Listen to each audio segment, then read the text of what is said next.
Stop panicking when your Tesla key fob won't work. Start fixing it fast with these easy tips. Here's what usually goes wrong. First, the most common reason. The battery in your key fob is probably dead. Yep, just like your TV remote, your key fob needs a fresh battery every once in a while.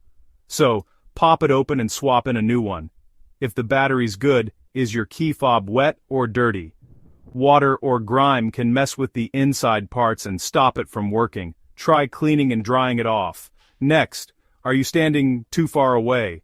The key fob has a range, usually about 15 to 30 feet. Get a little closer and try again. Still nothing? Your Model X might not be seeing your key fob at all. This happens if there's interference nearby, like other wireless devices. Move away from big metal objects or heavy electronics.